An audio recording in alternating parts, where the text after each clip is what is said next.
companies like Square and PayPal that essentially are going to allow people to carry their banks around with them in their pockets through their cell phone. We've already seen mobile payments explode in China. They went from $1 trillion in 2014 to $26 trillion, 2 times their GDP in 2018. That's a 26-fold increase over 4 years. That's crazy. That's disintermediating the banking system in China.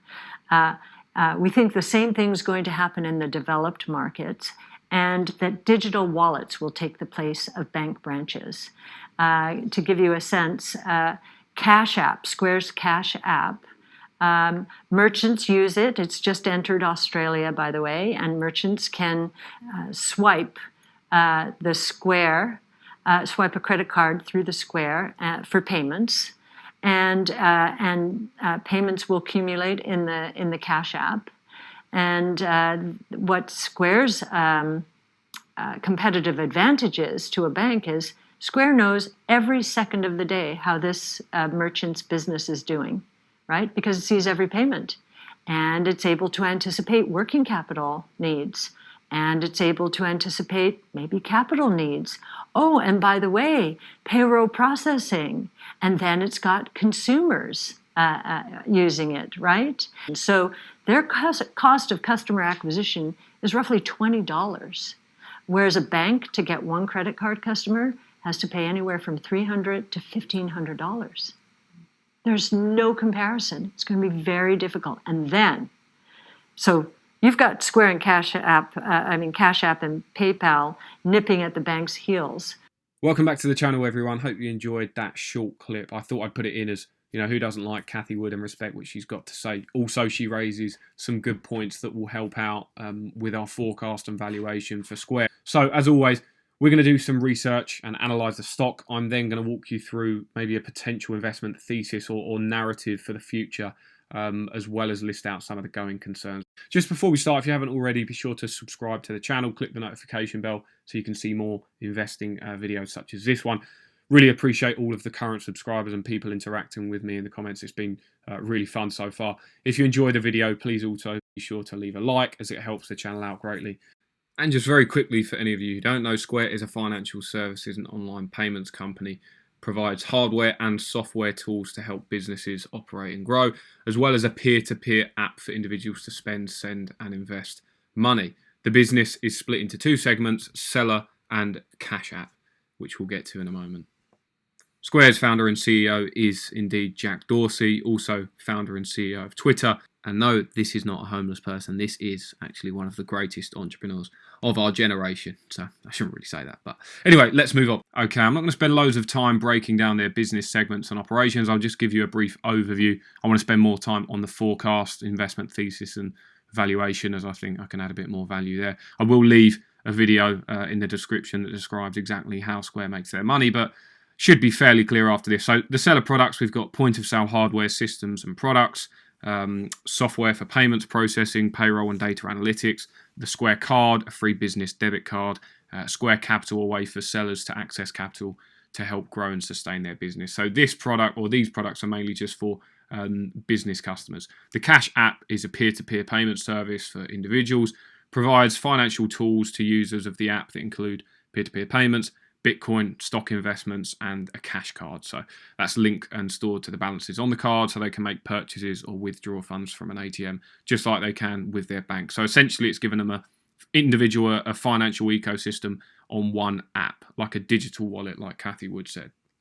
Right, let's look at Square's stock performance, analyse the stock this year, and actually I want to tie it in with a message that I'd like to just get out at the moment, especially with me doing all of these valuations. So I just want to say that we should really be acting with caution at the moment in the market. A lot of the valuations that we're seeing are abnormal, and we shouldn't be neglecting that. Just because that's how stocks are being valued now doesn't mean it will be that way in a year's time or even further into the future. So, when we have people like Cathie Wood, who are legends in the game, don't get me wrong, saying in early 2020 that investors don't see the exponential growth opportunity in companies like Square and Tesla and others. And to be honest, she was probably right. However, she was making these comments when, as we can see, Square was valued at around 20 billion or 25 billion, but it's now, it's had a 5x since then. It's now over 100 billion. And similar sort of thing with Tesla. If we could quickly look at that, that was around about 80 to 120 billion when she made those comments. And it's had almost an 8x during that period. It's 820 billion now. So I bet if you asked Cathie Wood back then, what these companies would be valued at if the exponential growth was baked in, she probably wouldn't have gone anywhere near these numbers, to be honest with you. This isn't a dig at either company. They're both fantastic and deserve rich valuations, in my opinion. These are just the two that come to mind at the moment. And there are plenty out there, even the ones that I have covered previously. So the warning is really due to the fast run-up, especially in Square stock, without fundamentals to make clear sense of it, and we'll look at those in a moment, it has left a large gap with no floor underneath. And what I mean by that is if either of these stocks, lost 50% of their market cap in the next 6 months, nobody would have a strong argument to say that it's not justified, unfortunately. And they're dangerous waters to be swimming in at the moment. So just act with a little bit of caution. That's all I'll say. I am a buyer. I'm still long the market. I do think there's still money to be made. I'm not saying there's not money to be made. I'm not a bear. But just act with caution. Be prepared to hold for a while if you get into a stock like Square or a Tesla, because basically you're buying it for the bright future that it has. It doesn't make sense buying a stock, holding it for 6 months or planning to hold it, see if it will go up for the next 6 months. If you're buying it based on the fact it's going to be huge in the world in 2030, just think about that. It doesn't make sense. We're going to see in a moment, if you buy Square and plan to hold it for the next 6 months or just a year, you have almost no margin of safety. However, if you plan to hold it for a long time, it might well pay off. Okay, let's scan over Square's financials. Firstly, let's just clarify how they segment their revenue internally, because this is going to be important when we factor it in to our valuation. I want you to know what I'm talking about when I do touch on it. So we've got transaction-based revenue, subscription-based revenue, hardware sales, and Bitcoin. The important numbers to keep in mind here, we've got the 40% Bitcoin number as a percentage of revenue, because that will be an important factor in projecting the profit margins and valuation into the future.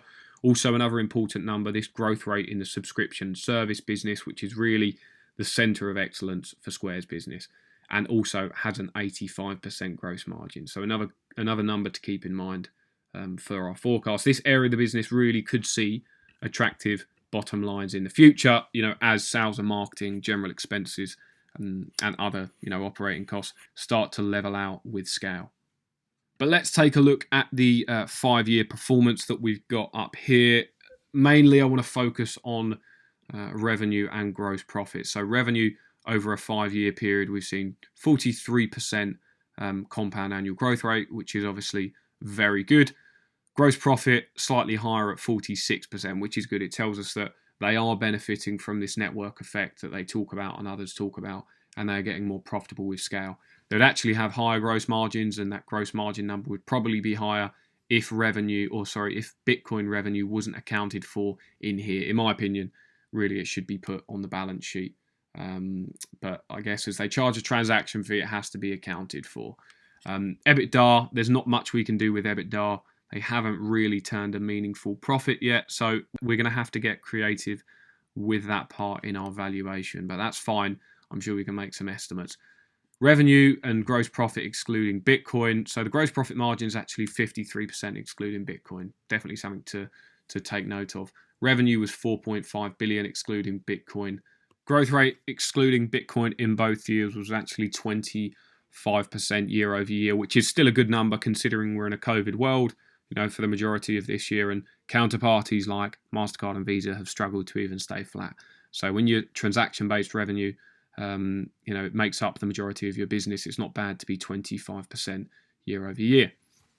Just some additional bits to look at now. We've got shares outstanding. Obviously, they have been diluting shareholders over the past 5 years, but they were a young growing company, so it's to be expected. Hasn't hurt the stock performance too much, to be honest with you, but it stayed flat year over year at the moment, which is good to see. Cash and equivalents at 2.8 billion. They are actually they've got quite a lot of liquidity, which is good to see. Total debt only at $1 billion. And then quite a fair bit of cash. So one point to note is shareholder equity growing at 33%, over the past 5 years compounded. That's good to see. That's a sign of quality growth, not just revenue growth, EBITDA growth, and with a load of debt. So it's good to see book value growth growing at a similar rate to top line. Market cap and share price we basically covered at the beginning of the video. You can see 49 times gain from 2015. So if you held the stock early on, you've definitely done well out of it. But huge rise, 101 billion the current market cap or recent market cap, up from about 27 billion when a lot of people were making calls on Square being the next big thing in fintech. So this here should actually say price to sales, but yeah, the valuations, especially on a bottom line basis, have been pretty crazy on this stock.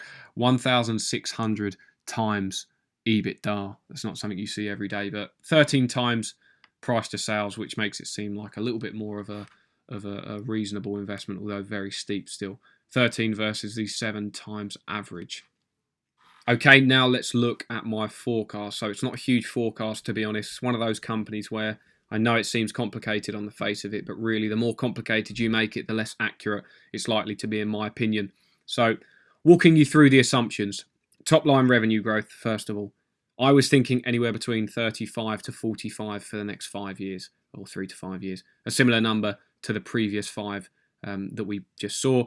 And I also think based off of the subscription revenue is going to become a larger part. That's growing at over 100% rate. Bitcoin, 1,000%, but we can't really forecast that into the future because it will start to get ridiculous. But I saw the consensus analyst estimate.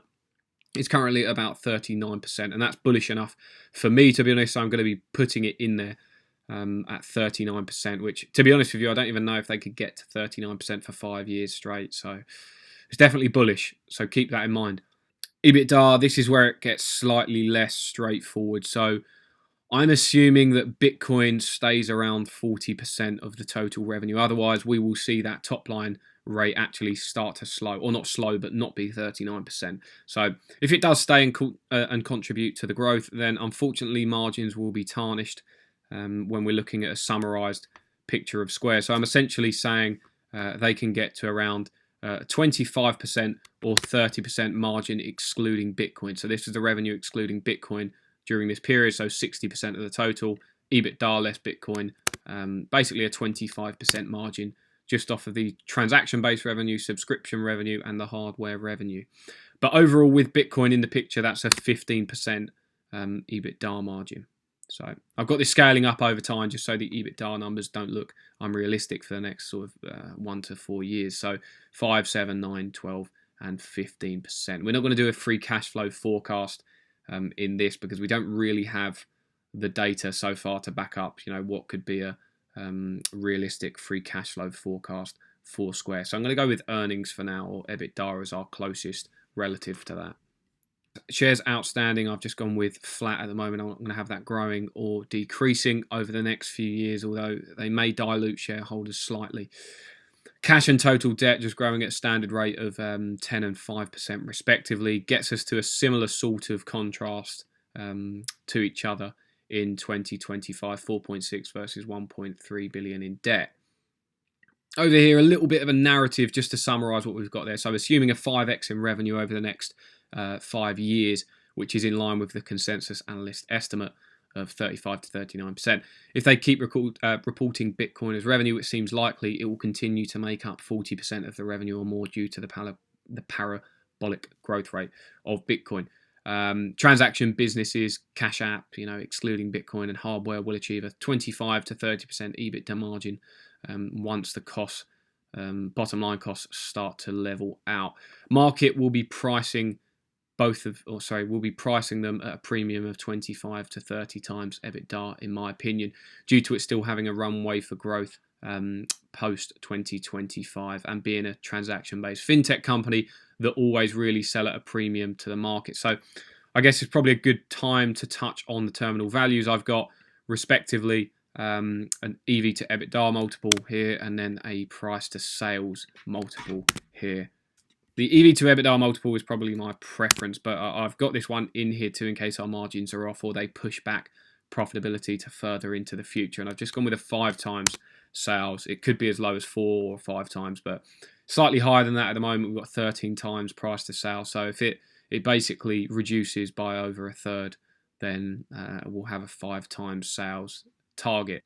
EBITDA, I've gone with 28 times, and really the way that I've gone there, it could be priced at a higher premium than that, or maybe even lower, but 28 times seems like a fair multiple if they're going to be growing, still at a double-digit rate post 2025. Probably likely it will be somewhere in the mid-teens. But if we look at here some of the comparable company and relative valuations in the fintech world, we've got Visa, MasterCard, WorldPay, Global Payments, and PayPal, though PayPal should probably be ignored at this point just because it's in the same sort of valuation territory as, or not as bad actually, but as Square. So at 55 times, that's definitely going to reduce over the next 5 years, I think, as well as Square's. So if we take the average of some of these more mature companies that are still growing, but growing at more of a double-digit teens rate, then we get an average of 28 times. So that's just that's my thinking with the EV to EBITDA multiple, just to give you some context. Okay, so let's come up with our intrinsic value for Square stock. So our enterprise value in 2025, like I said, is going to be an average of the two here. Enterprise value, obviously we've got less the debt plus the cash, and then a market cap in 2025 of 185 billion. And a share price, so a price target in 2025 of $399 per share. So at a discount rate of 15%, which is my minimum acceptable rate of return, we get an intrinsic value today of $87.7 billion, or a share price of $188 per share for Square stock. So as you can see, based off of that and based off of this model, it is overvalued. All right, a couple of things to note though with this model. We're not using free cash flow.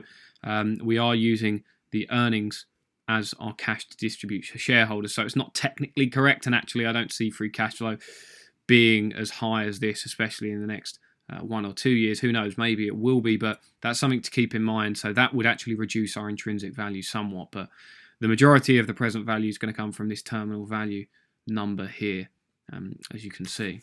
To be honest with you, I'd like to buy with a margin of safety, at a time like this when it's run up as much as it has, but also the forecast that we've put on this model. I mean, 39% consistently over the next 5 years. I know it's the consensus estimate, and I know that everyone's expecting very, very good growth from Square into the future. But let's say that they don't get 39 and it's somewhere near, say, 30, which is still a very, very good growth rate. And if they can do that, they've done a really good job. Keep the margins the same, fairly high at 15% overall, 25% less Bitcoin. And, that brings the intrinsic value down to somewhere near 63 billion or $130 per share. So on that basis, it's way overvalued today. I think there's between 30 and 39% or 40% growth rate. I couldn't really say which one I think they're more likely to achieve. So, just got to be cautious with this one. And unfortunately, I won't be buying Square. And, I do think definitely it is overvalued at this point. Sorry to disappoint anyone who was looking to get into it. But, you've just got to be careful. Like I said, it ties in with what I said earlier in the video. When you've had a run up like this, where it's gone from, in a year, 27 billion to 100 billion. And I know they've had some growth, but I mean, the majority of the growth come from this, Bitcoin revenue that has, a gross margin of 2.5%. So that's not efficient revenue. And, does it mean that the market cap should shoot up as much as it has? In my opinion, no. So, and like I said, if that 100 billion suddenly went down to 50 billion, there wouldn't really be the fundamentals there to argue, that it isn't justified. And to be honest with you, it'd still be a double from the year before or from 2019. So anyone in that stock from that period would be happy to sell, between 50 billion and 100 billion. And they still would have had a good return. So people who are in it, obviously hold it if you think it's got a good future. I'd probably be holding it if I owned it at this point, and not selling just because it seems overvalued in this model. But if you're someone who's looking to buy it, definitely do some work on the valuation and see if it makes sense, especially from a long-term perspective. It might make some sense to you, but if you're looking to hold it for the next 6 months to a year, you almost have no margin of safety at all. I mean, 100 billion market cap, it would be lucky if it reaches 10 billion in revenue by the end of 2021. So if you're buying this, definitely buy it for the long term. I'm not going to be buying it, but of course, as always, that's just my opinion. These are just my estimates, and they will likely not be correct. But I wanted to give you a little bit of an idea of, if you are buying Square stock, what sort of assumptions you need to be baking in. They need to be very bullish assumptions going into the future if you're going to have a good return from this point. And as I said, a lot of risks involved, not just with this stock, but with a lot of the stocks in the market at the moment. So just play with caution. That's all I ask. Okay, lastly, before we finish off, guys, I'm going to show you an IRR calculator for Square stock off of 3 scenarios, as we usually do. So I've got the base case here. I've rounded up the growth rate to actually 40%. We're not using free cash flow, so this is just going to be our sale value and our initial purchase value to give us an IRR. And with 40% growth top line, 28 times market multiple, then we're going to have a 15% IRR. That's telling us. Bearish case, 30%. I mean, I can't believe a bearish case. I'm saying it's going to be 30% growth, but this is baking in 30% growth and the same market multiple of 28 times. And it gets bad, an IRR of 3%, which obviously, would be a terrible return for anyone. Bullish case scenario. So, there definitely is some upside if certain things are pulled off, and if the market applies a big premium to it in 2025 still, so 5 years down the line. So we've got 40 times EV to EBITDA, and the growth rate still, at 40%. And that's a 22% IRR, which is a very, very good return for anyone. So there's definitely the possibility of, a stream of outcomes, to be honest with you. One of the things I did think about was, maybe is my market multiple too low, 28 times. I know we've said, the way that I've calculated that is as I usually would, using a relative valuation of the market and comparable companies. People might think 28 times is too low. In my opinion, I don't like giving high multiples in valuation models to companies 5 years into the future, because you don't know how the market's going to look. And it goes back to my point earlier. Nobody gets an EV to EBITDA multiple of 50 times in a bearish environment. So, we just have to think about that. I'd rather be bullish on the growth rate and the EBITDA margins, because this can really fluctuate your valuation model if you start, say, putting this up to like 40 times, as you can see. Then it starts to get us near our intrinsic value if we have an EV to EBITDA multiple of 40 times. But you see how volatile that is. I'd rather be conservative. And as I've said in previous videos before, if you really have to push to make the valuation work, you have to be really, really bullish. We saw it with Tesla. In my opinion, it's just not one for me. And I think Square fits into that bracket. Great company, great future, going to have a lot of growth. However, the valuation has just sort of run away with itself. Anyway, if you enjoyed the video, I'd appreciate it if you could leave a like, subscribe to the channel if you are new, and click the notification bell so you can see when the next video comes up. But until next time, good luck with your investments.